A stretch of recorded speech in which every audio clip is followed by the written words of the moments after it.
Welcome to the One Point Podcast. I'm Rohit Yadav, and today we are diving into the world where science fiction is becoming reality, the explosive rise of robotic startups. From industrial guidance to warehouse automation to healthcare, agriculture, and autonomous delivery, robots are revolutionizing industries at a breakneck speed. And the startup innovators aren't just building machines, they are reshaping how we work, produce, and we live. We'll uncover what's driving this robotic revolution and the startups leading that charge, the funding that fuels their growth, and the challenges they face. Whether you are an investor, a tech enthusiast, or just a curious person who wants to know more about robotics' future, this episode is for you and is packed with insights. The future is coming, it's here. And today we have a special guest, Oliver Kahl from MIG Capital, with us. We will discuss robotics in context of manufacturing and industrial applications today. So let me introduce Oliver to you all. Oliver is physicist by education, and his academic career spans 12 years actually across Germany, UK, and the US. Phenomenal. Oliver. Entrepreneurial journey. He started with the family business while he was in academia. He left the family business in 2013 and academia in 2015 to join a DeepTech fund. And he has been in the VC business for over 10 years and with MIG Capital for 5 years now. His primary focus is semiconductors and industrial tech. So he's the perfect person to talk about this topic. Let's dive in. Oliver, welcome to the podcast. Thanks for joining in. Hello, Rohit, and thanks for having me. I would love for you to explain MIG in detail. What it is, what does it do, or what are the focus area that you in particular at MIG are looking at? Sure, absolutely. So we're a classical VC venture capital investor based here in Munich, Germany, and we focus on deep tech. And there is always the question, what is deep tech? It's one of those fancy words these days, but in our understanding, it pretty much means that any company that is a deep tech company that we would consider investing in is built on a technological innovation that the business is built on. In our case, this can be anything really, so our focus is very broad. It can be exotic things like quantum computing, you already mentioned semiconductors, where we're very active, industrial tech as well. Space is a new vertical that we have discovered for ourselves. We've made one investment so far and probably more will follow. We're also very active in the life sciences. So starting at medtech, which is kind of the intersection to industrial tech with bigger devices, but also in diagnostics all the way to therapeutics, including biotech and pharma. And that is to a large degree reflected also in our team. So we're, I would say, a bunch of nerds to a large degree. And there are a number of engineers, so electrical engineers, mechanical engineers on the team, and the physicist by education, like you mentioned, just as of last year, we have an aerospace engineer on the team as well. And then for the life sciences, a biologist, a chemist, a medical doctor. And then we also have a bunch of folks who understand the commercials perhaps a bit better. So a former strategy consultant, a former investment banker, and even a lawyer. So it's a very colorful mix of various backgrounds and super complementary. And that allows us perhaps to go a bit deeper into the companies that we invest in or that we consider investing in than other VCs, as we have most of the expertise in-house and do not rely on external advisors and consultants so much. In terms of investments, we're an early stage investor. Most of our investments are, however, spread across the spectrum from seed, Series A, Series B, sometimes even a Series C, where we start investing or place our first investment. And that is due to the fact that most of the time we're agnostic in that stage. And it comes down to how comfortable we feel with the topic, the market, and so forth. So if it's something that we know really well, we tend to go in early and try to accept the risk because at least we think that we might know how the market works and how the technologies work. And if it's something where we see that there is a trend forming, but we don't have all of the details yet, we tend to go in a little bit later and help with scaling, expansion to other geographies, perhaps. Yeah, I think that's it in a nutshell, but happy to dive deeper if you want. Do you have a couple of highlights for us from your portfolio that you would like to mention in regards to robotics or in regards to something that is like really known by everybody? So in robotics, I think, robotics plays an plays an important role in so many sectors. So one of our most successful investments was in a biotech company called BioNTech that became really famous during the pandemic a few years ago. And ironically, even there, robots play an important role in the lab work, in the production, of course, and so forth. So and that's also the interesting thing about the robotics market, that it is really pervasive. It is, they find their applications in so many sectors, so many industries, which makes it so interesting. But more recently, what we have discovered is really industrial robotics for ourselves. We're going to talk, I suppose, a little bit more about this. And of course, our investment in Inbolt plays an important role. And we had Albane on the show a few weeks ago. So there are a lot of things to like. And what we also see currently is anything that has to do with maintenance and the monitoring of any kind of automated equipment or gear in the shop floor plays an important role. Where we also have one investment, which is more in the mining sector, or let's say heavy machinery sector. It's not exclusively mining. It's a company called Talpa Solutions. So there are a few segments that are related to one another, and obviously have robotics in the play. So yeah, very excited about the market and where it's going.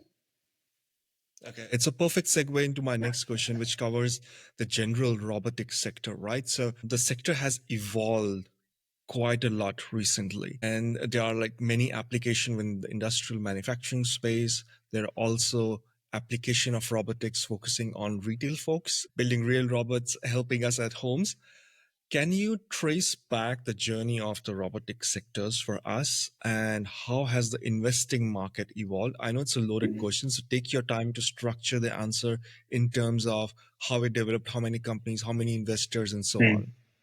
That's a very good question. I think when you really go back to the origins of why robotics has become so fashionable for investors, I would say, and I'm sure that this is not the most academic answer you will get, but I would say every industry has a certain way of operating, and it develops gradually, and of course efficiency increases, but it's usually not monumentous steps. It's really just gradual increments. And then every now and then there are these disruptive events in industries that really change things. And that's when investors wake up, because you see that there is something that previously wasn't possible. Now it is possible. So how can we really build this market up? And this is, of course, interesting for us. I would say in the robotics market, this was with the rise or the emergence, let's say, of collaborative robots, cobots. And specifically here, I'm thinking about universal robots, UR, that started out in, I think they were founded in 2005. Perhaps don't quote me on this, but it took them some time to really capture the market, but it was an interesting change for the market. Not so much because of the cobot ability, this collaborative ability that they have. It was more because of the ease of deployment. So UR had a very neat platform, and they built up this ecosystem that is so easy to grasp. Kind of this Apple effect that he would sometimes quote, but in robotics this time. And that made it so much easier to deploy robots in various places, and specifically not only on collaborative workstations where people in the shop floor would work alongside robots, but really, and as a matter of fact, I should add, I recently had a discussion with somebody, and they said that 80% of UR are still caged like classical industrial robots, and they are not operated as a cobot at all, which is interesting. Wow. But it really emphasizes the point that this ease of deployment, that this platform that they have built is so valuable, and that, well, obviously led to this emerging and the rise of UR now being one of the big market players. And of course, that also inspired other robot makers, the Fanucs, the Kukas, the Escavas, and so forth, to follow suit and develop a similar platform to make it easier. And the reason why it is so important to simplify the deployment is, when you think about a robot obviously has a price tag, and you can deploy it wherever you like, but it's not so much about the robot, it's about the integration, right? Because the robot has to work in tandem with all of the peripheral gear, the conveyors, the end of arm tools, and it has to be synchronized all the way along the assembly line.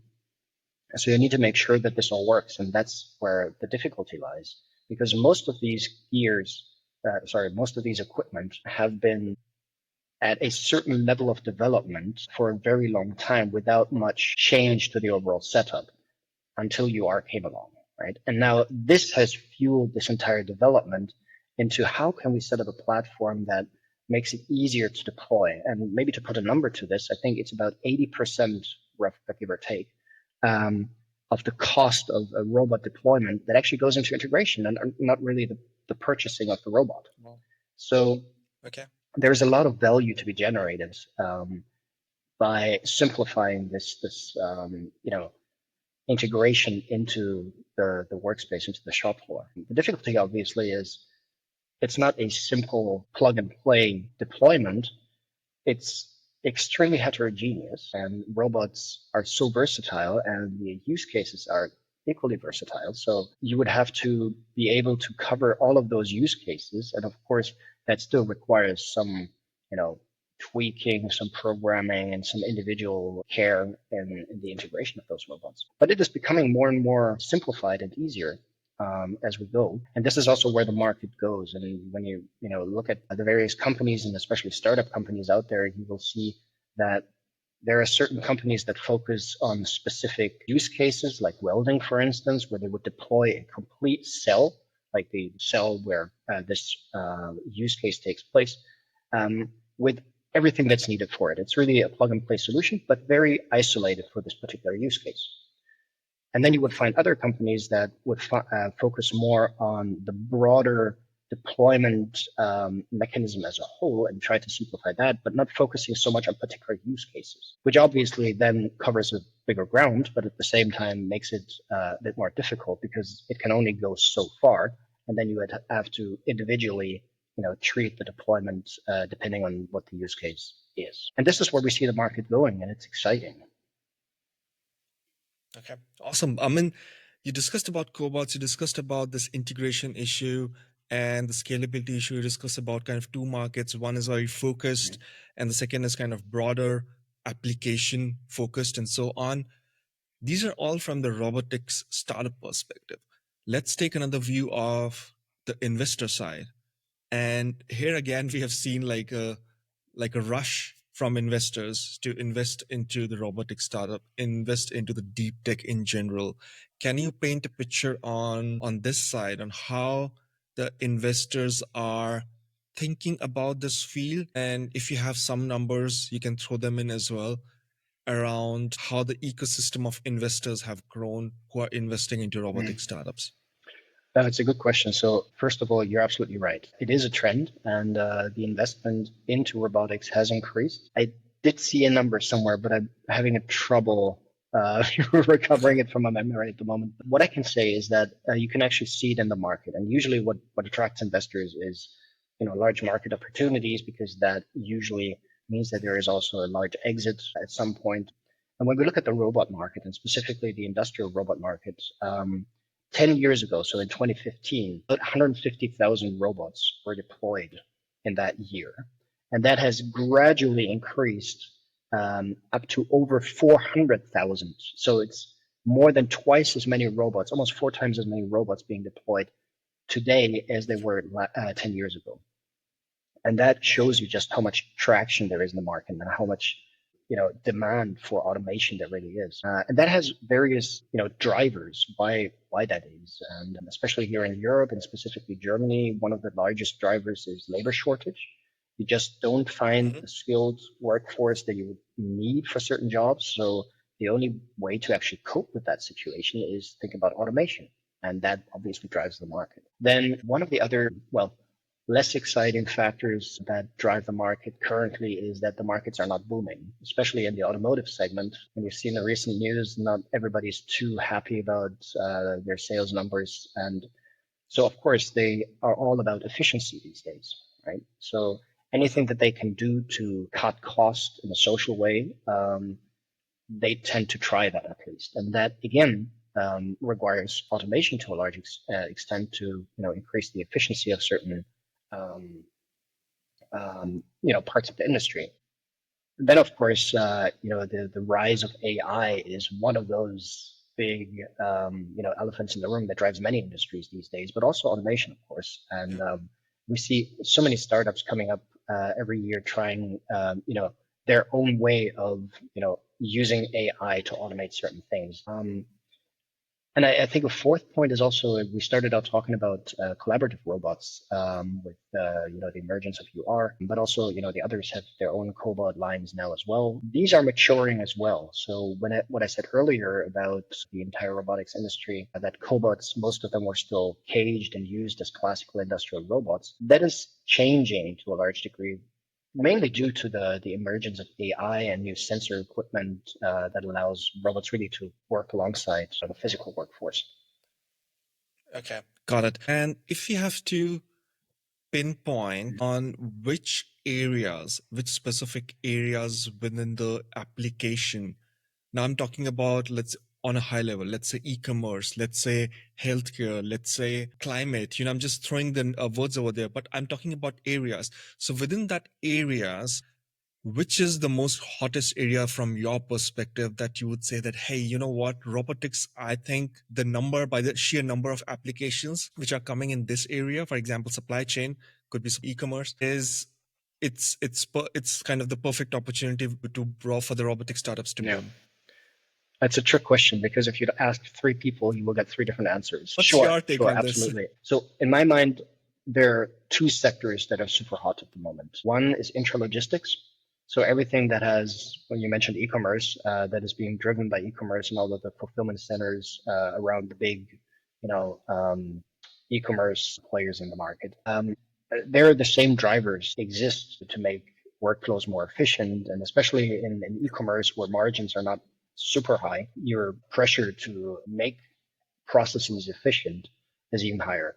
And that goes, along a very broad scope of solutions, really from AMRs, AGVs, anything that has to do with transportation, all the way to semi-automated tasks. And here the cobots come back in, but also just manual labor that is assisted by certain gadgets that assist the automation. So we recently looked at a company that, when you go to those, to those fulfillment centers, people usually run around with these pistol scanners, as they're called, that they use to scan barcodes and QR codes. But that's a big problem, because they usually have one hand that they cannot use because they were carrying this thing around. So what they have done is strap this thing onto a glove that they can then use to scan it. It has a screen on the back, so it's pretty much exactly the same. It's miniaturized, lots of benefits, but all of a sudden you have both your hands free. So when you pick stuff from the bins and from the shelves, that makes it a lot more efficient.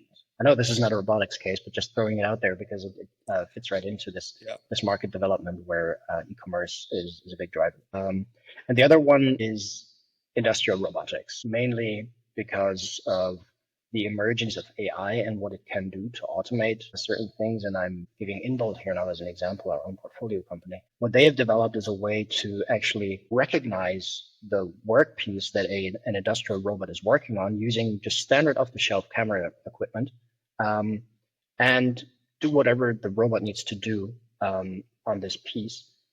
The interesting thing is that usually a lot of effort is being put into making sure that the workpiece is at the right point, at the right time, and then the robot is programmed such that it comes to a precise point in space, XYZ, and does whatever it needs to do, apply some glue, put a bolt in, whatnot. And what AI, in the specific case of Inbolt, has enabled is the fact that the robot now recognizes this part and can dynamically adjust the trajectory of the robot to wherever the part lies. So you can really forget about all of the micro machine equipment, the jigs, the holding contraptions, and all of that stuff, because the robot will see where it is, just like we humans would, and then take the screwdriver and does whatever needs to be done dynamically. And that makes life so much easier on multiple levels, on the deployment level, on the redeployment level, which is also something that people tend to forget about oftentimes, but also during day-to-day operations. So there are a lot of these use cases. Also, with regards to just simple tasks, they sound really mundane, but picking stuff from a pallet and putting it in shelves or onto a conveyor belt or whatnot. Of course, for a human being, that's easy to do, but for a robot, it's super difficult, especially when things are not put on a pallet or inside a bin in an orderly manner, but they're just stuffed in there too, and it's a bit chaotic. So for a robot, that's a challenge. But these are things that are now being made possible through the use of AI, and that's what makes these times extremely interesting, because they're And I think from my perspective, that's really just the beginning of where we are with the capabilities that we have at hand now. So yeah, it's super exciting times for startups, for the companies that actually get that tech, but also for us investors, of course. Awesome. From your investor point of view, if you want to predict, I know you don't have a crystal ball. No, nobody can predict 100% right. But if you have to scan out the trends which the ecosystem would probably see in the next 1 to 2 years, what would the biggest couple of trends be? That's a tough one. So there are certain things that I see developing further from where they are already, and certain things that have created a lot of buzz recently that I do not believe in. So let me perhaps start with the latter one, and I don't really want to, offend anybody because I think this is just a belief system, and like you said, nobody has a crystal ball, so I might very well be completely wrong here. But the entire humanoid robot trend is something that I don't see coming to fruition within the next 10 to 20 years. It is extremely difficult. And although you always say, I love to see those videos that Boston Dynamics puts up on YouTube. It's amazing what they can do. But at the same time, how many times has it failed to actually get that one shot that actually you can see on YouTube? And that for me, illustrates the state of the tech where we are at the moment. It looks nice. It appeals to us because it has this allure of this futuristic Star Trek type technology.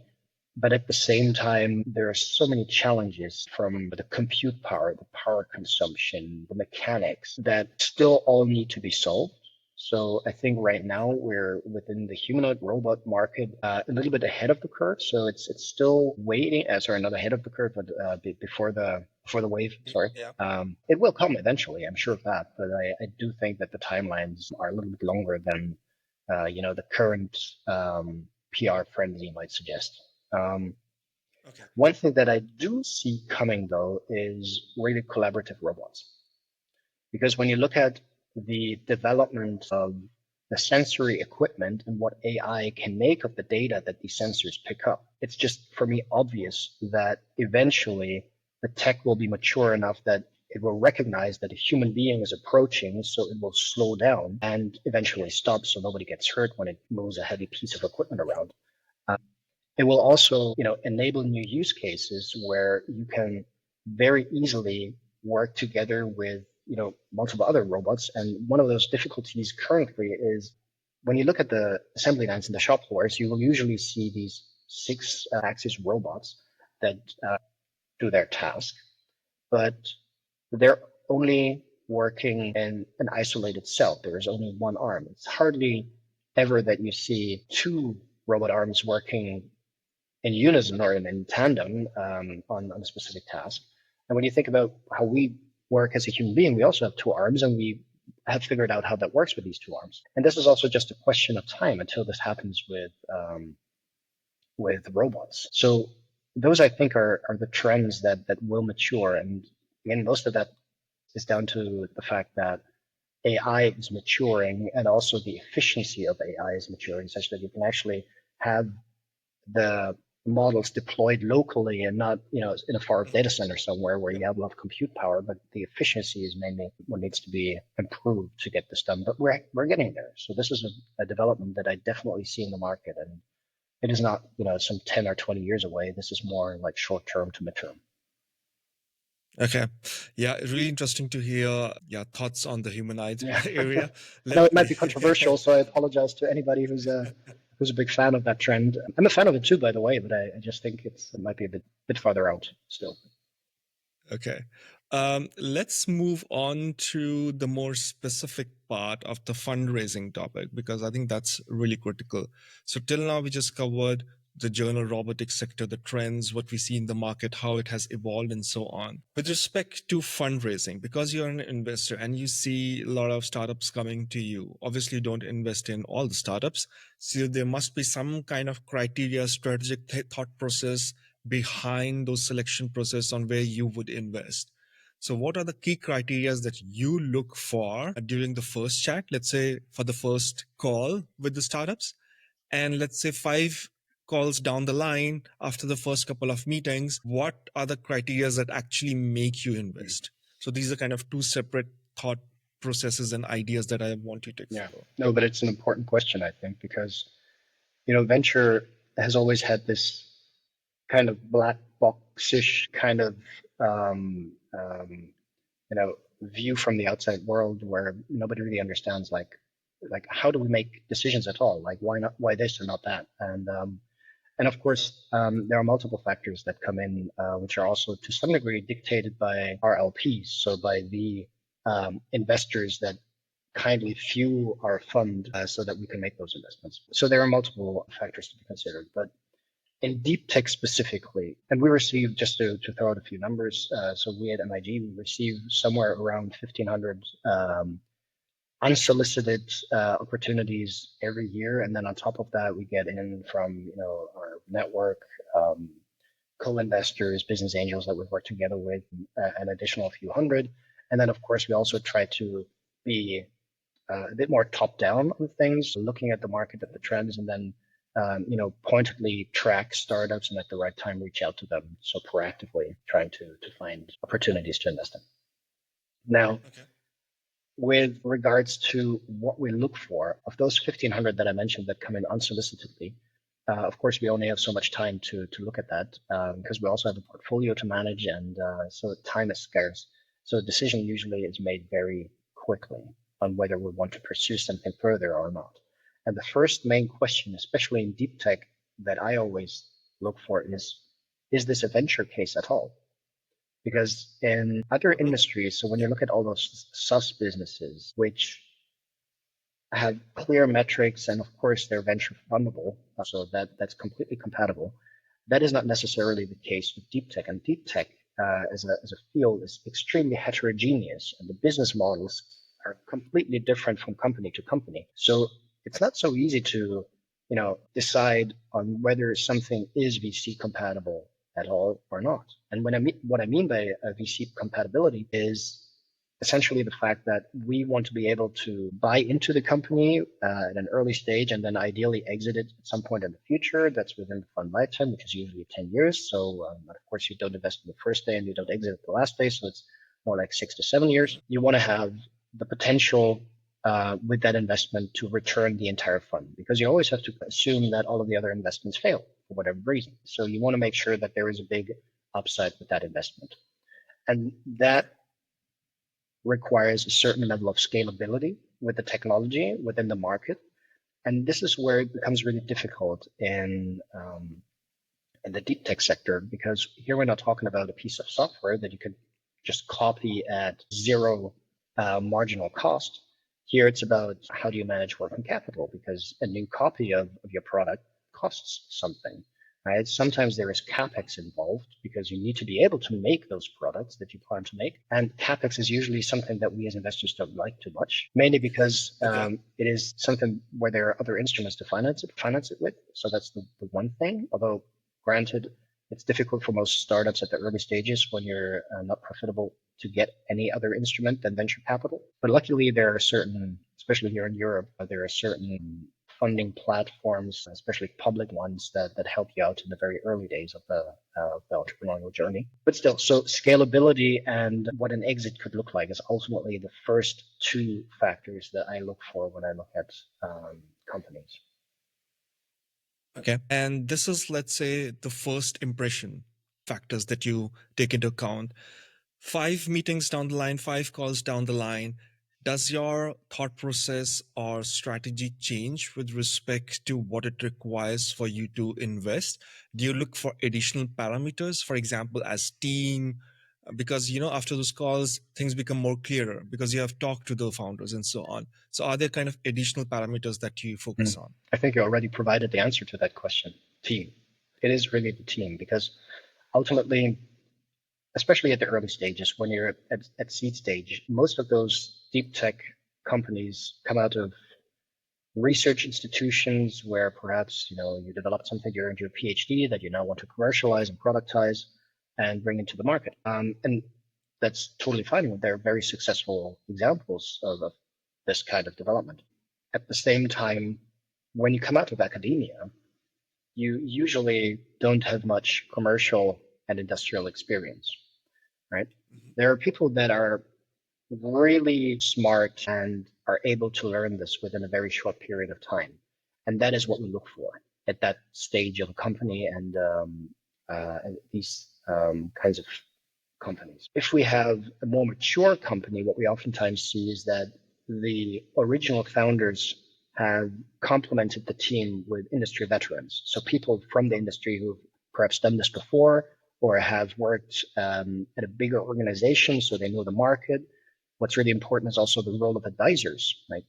For instance, right now we're looking at a photonics company um, that came out of a research institute in France, and they have developed something really unique that has obviously a lot of potential in the market. Otherwise, we wouldn't look at it. But again, they're academics. But what they have accomplished is they've surrounded themselves with really a board of advisors from various segments from the industry. And here we're really talking about people from C-level veterans of companies like Intel, Qualcomm, NVIDIA, and so forth. So that is what is super important. So when we see that, that gives a team a certain level of credibility, because what they don't have and what they don't know, they might be able to compensate with these advisors. Yet advisors will only get you so far. You also need the operational expertise, and this is where then at the later stages you should be open to bringing in, the experienced talent that you would need to scale a company. And sometimes you will find founders that have this idea in mind and that are really open to this. And sometimes you will find founders that like to run the company themselves. And this is also understandable, of course, because it's their baby and they want to build it up. But this is then again not compatible with the venture model, because for us, it's all about focus and speed and fast pace. You mentioned in the beginning, I come from a family business, so we haven't had any investors in the business. So for us, it was really just a very slow growth over a long time, still successful, but we did it ourselves. And I'm sure we could have done it a lot faster if we had, these industry veterans at our sides and on the team. But it was pretty much, this is our baby. We want to do it ourselves. And this is completely fine. It's just not compatible with a VC investment. So this is where I think the understanding sometimes diverges between founders and investors. Got it. Let's flip it for a second. So right now you provided ideas or markers that you look for in the startups. From the startup side, from the founder's side, what are the top 3 mistakes that you see founders make when pitching to you their deep tech startups, their robotic startups, and so on? And it could be anything. So just to help the ecosystem understand what mistakes they're making, right? Sure, absolutely. I think the first and foremost, so I'm thinking about 3, but the one that immediately comes to mind is understand what venture capital means, what venture capital is as an asset class, and how it works from an investor's perspective. Because, of course, as a founder, you want to build your company and you need the funding to be able to do that. And there are various instruments to do that. VC is one that comes with strings attached. And that is, again, what I said earlier, fast pace, focus, no side projects, really, get things done, right? If that's not what you have in mind, then it's not for you. So that's the first thing. Then the second one is, does this really work with what you have in mind as your business plan, right? Like, how do you want to scale? Scalability is obviously the big thing. And here, what I see oftentimes, especially from founders with an academic background, is that for them, it's just another way to fund their company. But there is no real understanding of what we actually look for in terms of company. Going back to your first question, so what is it that when we receive opportunities, what do we look at? And that is pretty much scalability, the opportunity for a large exit, which is oftentimes correlated with a large market, but not only. An emerging market, that's a little bit more difficult to explain. Think about this as a founder. Like, what are your target markets? How large are they? And if there are no numbers, then try to do a bottom-up calculation. Same thing for the scalability. Do you really want to go broad and cover so many different markets, or do you want to focus on a specific one? And of course, that specific one has to be large enough. So that's, I think, that is the predominant point of discussion that I oftentimes have with founders that come from academia. Yeah, second and third one, it's hard to say. Finance. Something while pitching, for example, something in the pitching with respect to the presentation, with respect to decks, for example. So that's a good point, actually. I would have started with finance, but let's start with this point. So yes, my personal philosophy is pitching is a bit like dating. You do want to get to know the girl or the guy, but you don't want to know everything on the first date. right? You want to keep the flame going for a second date and for a third date and so forth. What I mean by that is, in many, many cases, in deep tech companies, you will receive pitch decks that are extremely long, extremely detailed, because, of course, you're proud of your development, you're proud of your invention, you want to show this to the world. But not everybody is as deep into that matter as you as the founder. So you might just lose everybody along the way, right? So keep it simple, keep it short, concise, and don't focus so much on the technology. The technology is just a means to an end. What does it do for the customer? What value proposition do you have? True. And then, if you can quantify this, right? Because just saying, hey, it's going to make things better is great. But what does that actually mean, right? Like, is it going to save them money? Is it going to make things faster so they can produce more? And so many, many different aspects of this. But ultimately, yes, it's about the presentation, how you put things together. And what I would encourage all founders to do is there's, I think, a template by Sequoia Capital somewhere on the web that you would probably be able to find when you Google it. That is a very short deck, and it just highlights the main 5 or 6 aspects that every investor would like to see in a pitch deck. That's pretty much all you need, and all the details, they will come up in discussions anyway at some point, but you don't need to do this on the first date. Got it. If I may, sorry, because Yep. you asked for Go ahead, 3. go ahead. So the third one, which I found also, is oftentimes you start out with a team that is product focused or development focused. But you don't really care so much about the financials, and then you start, calculating a little bit what the product could cost, how much you would be able to sell, how many people you would need, and so forth. And then you build up your P&L and your cash flow projections. And sometimes these are just completely off. And that is mainly due to the fact that when you do this the first time, you have no idea what you're getting yourself into. So here again, it is super important to work together with people who have done this before. There are so many incubators, accelerators out there, or just ask other founders how they did it. There is a great ecosystem. This is what I love about venture and the startup ecosystem. Everybody is super helpful. When you ask people, reach out on LinkedIn, reach out at events, go to events. That's where you find these people who can then tell founders how to start doing these things. Because sometimes you would receive something where, as an investor, you would just look at it and say, okay, this is obviously not how this is going to play out in the real world. Yeah. So these are the 3 points. Awesome. I know you covered such a large span of topics with respect to how founders look at it, how investors invest into it. Maybe there's still some point that we forgot discussing. So what could be the top fundraising advice for the founders? Cool. I think the last point that I just made, that's, I think, the advice that I would give everybody, because you don't need to reinvent the wheel. Sometimes you can just learn a lot by talking to founders who've done it before or who are in the process of doing it at the moment. So reach out.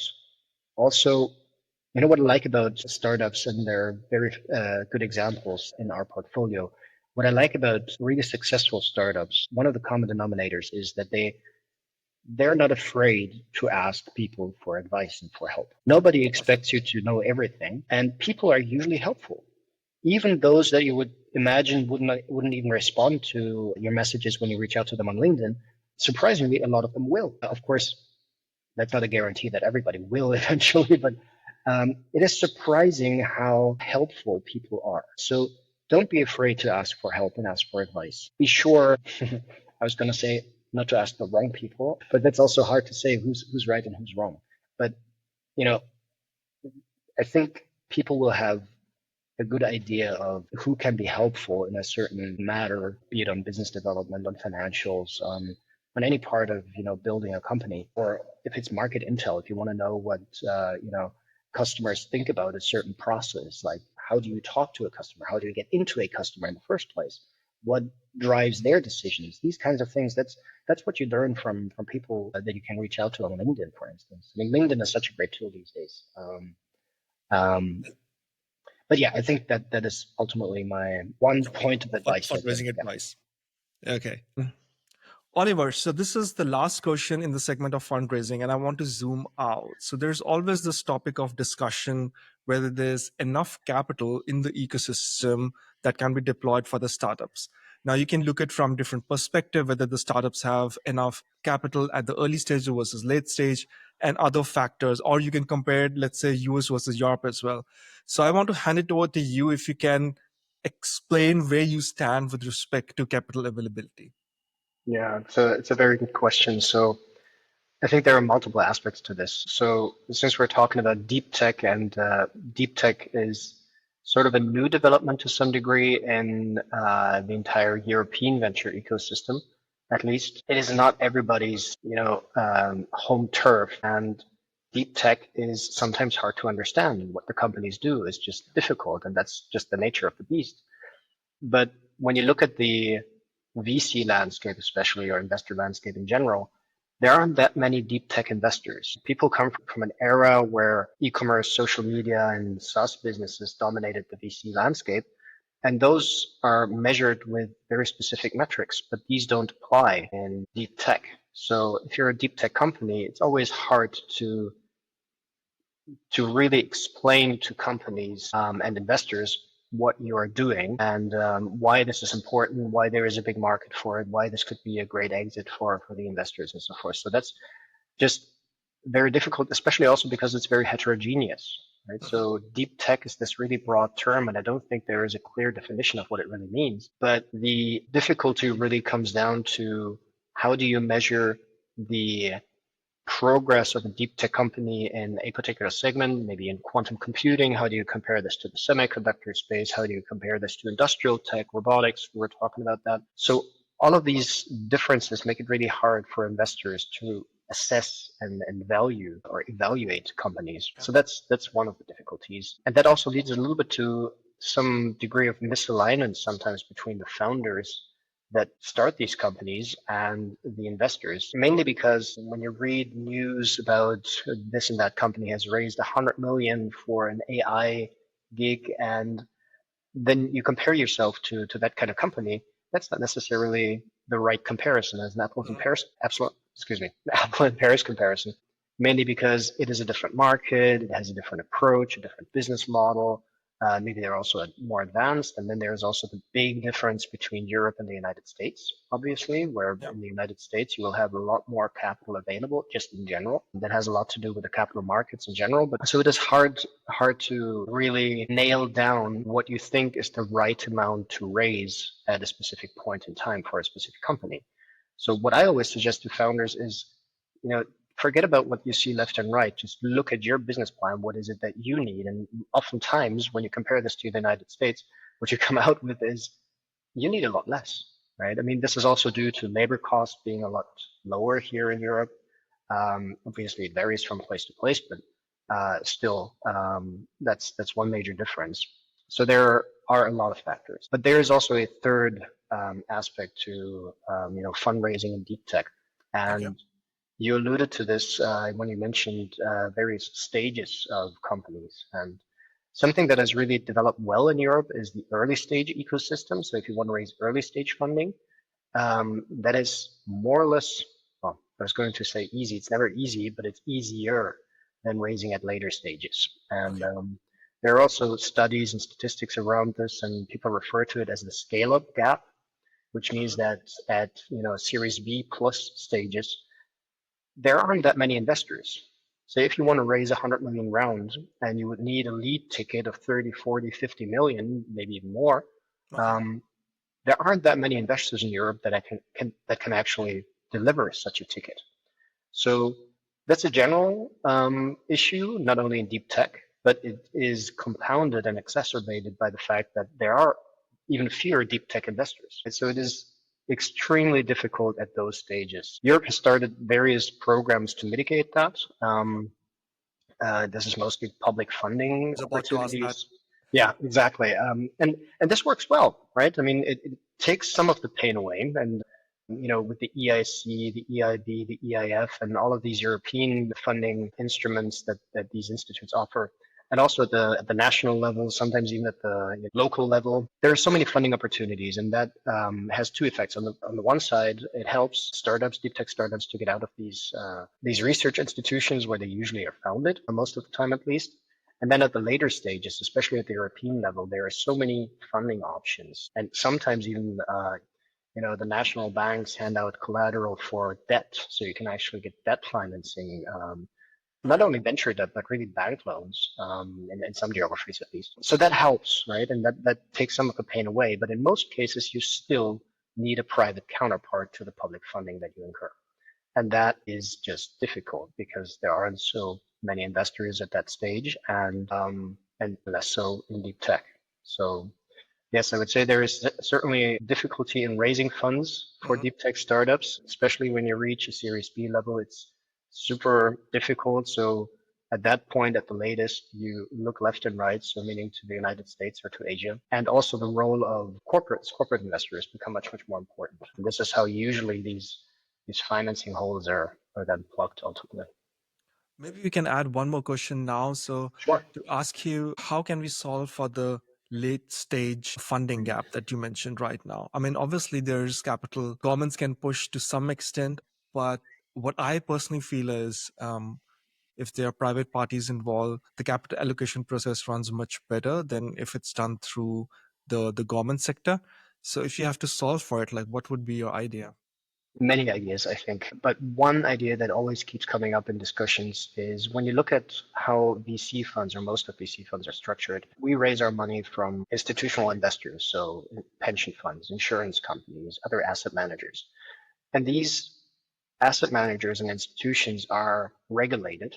So the amount of capital that they are allowed to invest in a specific asset class, and here we're talking about alternative investments, which is Mhm. venture and private equity, is limited to a really small amount, right? That varies from country to country. But when you compare this, especially on the international stage to, for instance, the United States, you have a lot more capital going into venture from these institutions than you Okay. will find here in Europe. So this is one easy step that governments and administrations can take just to change the allocation rules. It doesn't have to be a big change, but I think venture as an asset class has proven that it is profitable. Yes, it is a high risk class for sure, but on average, it is, well, I shouldn't talk about average because it follows different metrics, but ultimately, it still has proven that it is a profitable asset class. Okay. And here we're talking about not creating new money or creating, another fund, another Mhm. extra vehicle to fund something new where you would take taxpayers' money like what governments usually do. Here it is really money that is available. It's just a little bit of reallocation. And that would make a huge difference for the entire funding sector in the venture space. Got it. Got it. We are almost running out of time. One last question that I always ask everyone who joins the podcast is if there's any interesting, inspirational thing, idea that you might have read or heard recently, and it doesn't need to be from the venture space. If it is, fine, what it would be. Yeah, I think a lot of discussion. It's not a new discussion, but it's a discussion that's been going on for a while. But when you look at the venture model, right, the venture model currently is still you have a venture fund that is a 10-year fund, and you have a certain time for first investments and then for follow-on investments. But of course, at a certain point, you feel the pressure to exit the companies because your fund is at its lifetime.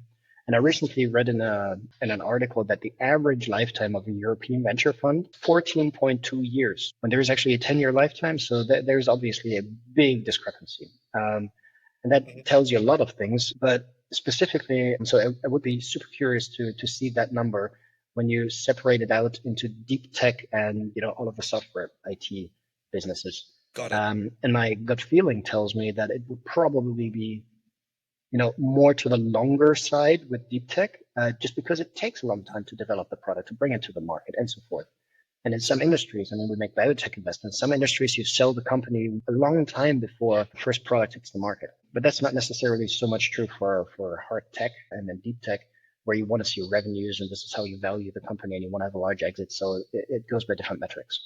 So I'm wondering what creative ways will come up for new fund models. And this is, I think, a call out to all LPs out there to think about not, sticking with the classical, 10-year fund model, but with something that has the potential to, fund companies for perhaps a bit longer period of time. Maybe 12 years Mhm. might make a big difference. You know, the evergreen fund model has been out there for a long time, so it's not the most fashionable, but might also solve some of those problems. So this is where I've had a few discussions recently, and this is why it's present in my mind at the On moment, top. which Awesome. is super interesting. So I hope something develops in that direction. Oliver, thanks a lot for sharing so many details with us on the robotics sector, especially the manufacturing and the industrial angle, and talking in detail, really in detail, about what you see, how founders should raise, what are the mistakes they do. There were tons of fundraising advice, and to the last piece of LPs and how they should look at this overall sector. I think I'm already working on it to some degree in the recent report that we are going to it's going to come out in May. So hopefully we have some answers over there. Oliver, thanks for joining in and capturing all the insights on the robotics sector today. Very Thanks. welcome, and thank you for having me. Take care.